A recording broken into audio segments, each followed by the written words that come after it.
आरहत वाङ्मय में कहा गया है, जेय कंते पिए भोए लद्धे विपिठ्ठ कुब्बई साहीणे चयई भोए सेहु चा इत्युच्चय। आश्रय। दुनिया में त्याग की एक परम शक्ति होती है। राग और त्याग ये विरोधी चीजें हैं। संस्कृत में कहा गया, न ही राग समम दुखम न ही त्याग समम सुखम। राग के समान दुख नहीं होता और त्याग के समान सुख नहीं होता। संसार में जितने भी दुख हैं उनके मूल में आधार के रूप में राग छिपा हुआ, राग विद्यमान होता है। जितने भी पाप आदमी करता है उन पापों में महत्वपूर्ण भूमिका या सर्वथा भूमिका राग की होती है। किसी की हिंसा आदमी करता है, हत्या करता है, तो उसके पीछे द्वेष का भाव हो सकता है, राग भाव भी हो सकता है, और द्वेष के नीचे भी राग होता है। राग है तभी द्वेष हो सकता है। अगर राग न हो तो किसी से द्वेष भी नहीं हो सकता। राग के कारण 3 व्यक्तियों ने एक दूसरे की हत्या कर दी। भोजन में जहर मिला दिया अन्य 2 को मारने के लिए। एक ने पानी में जहर मिला दिया अन्य 2 को मारने के लिए, और एक ने तलवार से 2 पर वार करके उनको मार दिया। फिर शेष एक भी जहर मिश्रित भोजन पानी से मर गया। अब इसके पीछे हम देखें यह हिंसा का काम क्यों हुआ? राग का भाव था। वो रत्नों का आकर्षण, राग भाव, इस राग भाव से हिंसा हत्या का कार्य हो गया। आदमी के लिए अपेक्षित है कि राग को कम करने का प्रयास करे। वीतराग पुरुष होते हैं, तीर्थंकर, अरहत, वे राग से पूर्णतया मुक्त होते हैं। अरहंतो मह देवो जावद जीवम सुसाहुणो गुरुणो जिण प्रणत्तम तत्तम ये सम्मत्तम मए गहियम। अरहत मेरे देव हैं। जैन शासन में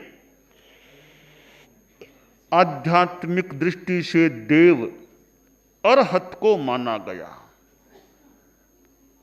अरहत तीर्थंकर जैसे भगवान महावीर हुए थे, जिनके भीतर कोई राग नहीं, राग नहीं तो द्वेष हो भी नहीं सकता, तो हिंसा आदि के भावों से पूर्णतया मुक्त हैं, समता मय हैं, समता ही हैं मानो।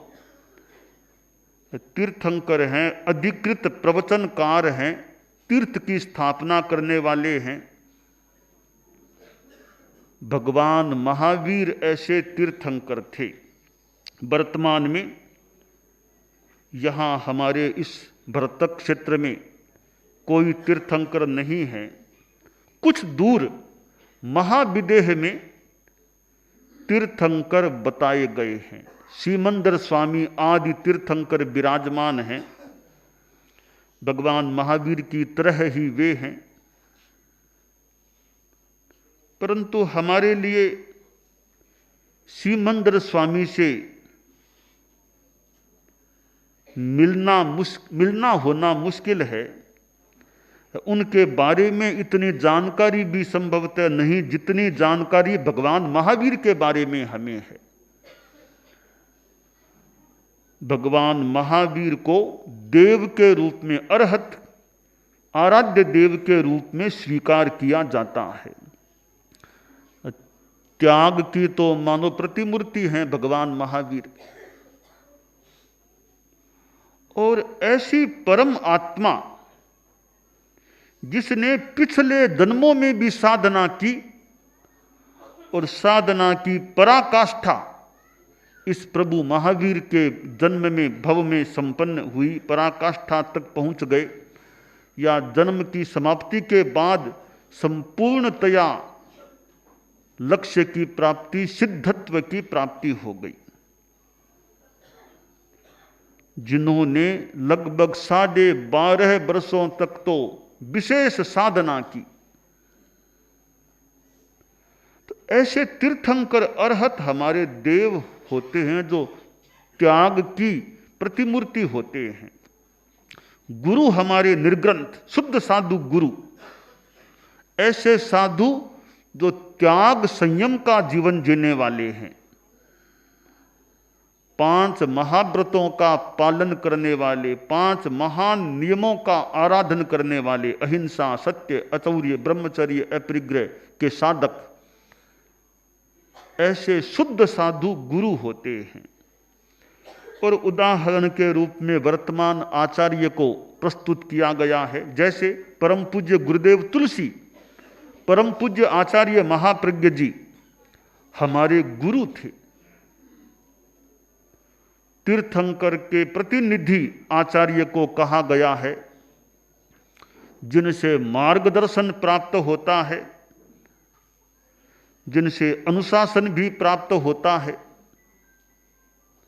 तो वर्तमान में हमारे यहाँ तीर्थंकर तो नहीं, पर आचार्य को तीर्थंकरों का प्रतिनिधि का स्थान प्राप्त है। और धर्म शासन के प्रमुख अधिनेता, अनुशास्ता, अधिशास्ता, मार्गदर्शक गुरु आचार्य होते हैं, धर्मोपदेशक आचार्य होते हैं। और ऐसे आचार्य जो स्वयं त्याग की साधना करने वाले, दूसरों को भी त्याग संयम के पथ पर चलने की प्रेरणा देने वाले। गीत में सुंदर कहा गया, प्रतिनिधि आप प्रथम पद,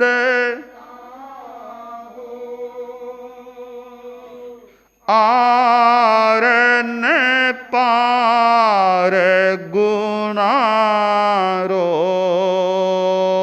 प्रतिनिधि आप प्रथम पद का हो, आरन पार गुणारो, करुण पुकार सुनो सा, करुण पुकार सुनो सानुग्रह,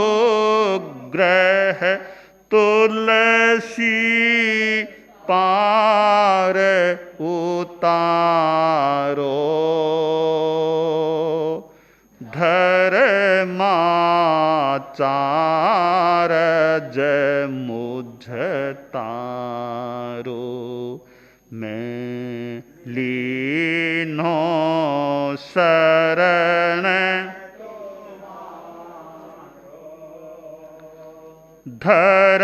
धर्माचार जय मुझ है ओरन चारो, धर्माचार जय मुझता। तो धर्माचार्य हमारे धर्म संघ में प्रथम आचार्य परम पूज्य आचार्य भिक्षु हुए, पहले गुरु आचार्य भिक्षु हुए। आज से करीब 256 वर्ष पूर्व उनके द्वारा तेरा पंथ धर्म संघ का संस्थापन हुआ था। अतीत में 10 धर्म गुरु हमें धर्माचार्य तेरा पंथ जैन श्वेतांबर को प्राप्त हुए हैं। तो जो त्यागी होते हैं वे गुरु होते हैं। और जिन पन्नतम तत्वम, जिन प्रज्ञप्तम तत्वम, जिनेश्वर भगवान बीतराग प्रभु सर्वज्ञ के द्वारा प्रज्ञप्त मेरा तत्व है, मेरा सिद्धांत वह है, तो जिनेश्वर के द्वारा प्रज्ञप्त है। तमेव सत्यम निसंकम जम जिणे हिम पवे इयम, वही सत्य है, वह सत्य ही है जो जिन्नों के द्वारा राग द्वेष मुक्तों के द्वारा प्रवेदित है, बताया गया है। बीतराग कभी झूठ नहीं बोल सकते।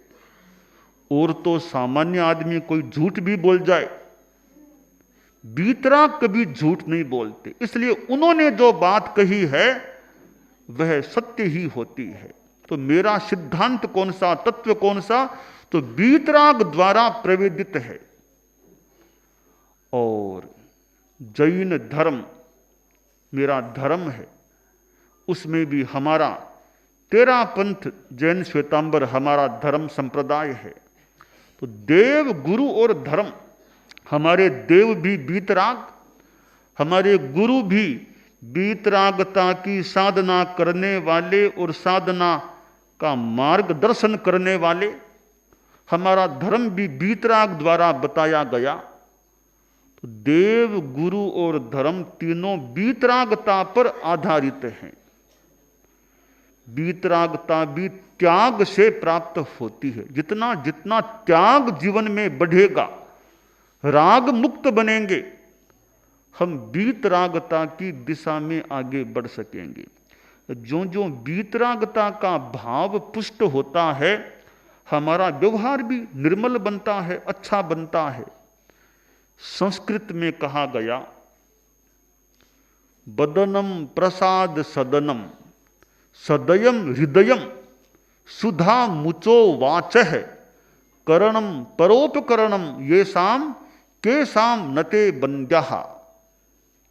संस्कृत का अच्छा श्लोक है कि वे व्यक्ति किसके लिए वंदनीय नहीं होते, जो बदनम प्रसाद सदनम, हमेशा प्रसन्न रहने वाले, जिनका चेहरा प्रसन्नता का घर है, प्रसाद का घर है। क्योंकि त्याग जीवन में है, त्याग से जो प्रसन्नता आविर्भूत होती है वह प्रसन्नता भोग से नहीं हो सकती। भोग हमारी जिंदगी का मुख्य लक्ष्य नहीं होना चाहिए। गीत में कहा गया, भोग ही क्या जिंदगी का लक्ष्य है, भोग ही क्या आदमी का लक्ष्य है, त्याग से हर व्यक्ति का उद्धार है, त्याग से हर मनुष्य का योग विरहित जिंदगी बेकार है, योग विरहित जिंदगी बेकार है, साधना ही शांति का आधार है, साधना ही शांति का। तो त्याग होने से आदमी को निर्मल पवित्र प्रसन्नता प्राप्त होती है। तो जिसका चेहरा प्रसन्नता का घर है, जहां प्रसन्नता निवास करती है, वह आदमी किसका बंदनीय नहीं। सदयम हृदयम, जिसके हृदय में दया का भाव, करुणा का भाव, अनुकंपा का भाव है कि मेरे द्वारा किसी को व्यर्थ कष्ट न हो जाए, हो सके तो दूसरों के कष्टों को दूर कर चित्त समाधि प्रदान करने का प्रयास करें। ऐसी दया की भावना जिसमें होती है, हृदय, चेहरा तो प्रसन्नतामय और हृदय दयामय होता है, ऐसा व्यक्ति किसके लिए बंद नहीं होता। और सुधा मुचो बाच है, जिसकी वाणी कैसी, वाणियां कैसी है, मानो अमृत श्राविणी, अमृत बरसाने वाली जिसकी वाणी है, अमृतमय वाणी है, आवाज में मिठास है, यथार्थ भी है, मिठास भी है और यथार्थ भी है, वह वाणी अमृत श्राविणी हो सकती है। और केवल मीठी मीठी बातें आदमी कर ले और तो तथ्य कुछ है नहीं, तो तथ्य नहीं, केवल बेकार की दिखावटी मीठी मीठी बातें हैं, उस बात को, उस वाणी को अमृत श्राविणी नहीं कहा जाना चाहिए। वो तो कहीं धोखा श्राविणी हो सकती है। तो आदमी की भाषा, वाणी, वचन में यथार्थ भी हो और माधुर्य भी हो, ऐसी वाणी सुधा मुख, सुधा मोचिनी भाषा हो सकती है। त्यागी पुरुष होता है, उसको कोई परवाह नहीं, फक्कड़ है, वो आदमी यथार्थ बात कह सकता है। वरना कई बार यथार्थ को उजागर करना भी कठिन होता है। साहस के बिना यथार्थ को रखना मुश्किल है। आदमी डरता है, संकोच करता है और यथार्थ को छिपाने का प्रयास कर लेता है। ऐसे जो मनोबली, त्यागी, फक्कड़ व्यक्ति होते हैं, वे कहने की यथार्थ बात भी मौके पर कह देते हैं, और यथार्थ भी इसलिए कि सही स्थिति सामने आए और जनता को भी यथार्थ मार्गदर्शन मिल सके। तो सुधा श्राविणी भाषा वह होती है जिसमें यथार्थ, यथातथ्य होता है, साथ में माधुर्य भी हो। जो बात मधुरता से कही जा सकती है, उसके लिए कटुता का प्रयोग क्यों करें। तुलसी मीठे बचन से सुख उपजत च्यूं ओर, वशीकरण यह मंत्र है, तज दे बचन कठोर। मीठे बचन से सुख पैदा होता है और एक तरह का वशीकरण मंत्र है मीठा बोलना। तो कठोर शब्दों को हम छोड़ें, पर याद रखें, याथार्थ को भी दिमाग में रखें। कोरी मीठी बातें नहीं, याथार्थ पर आधारित मीठी बातें हो, उस भाषा का बहुत महत्व होता है।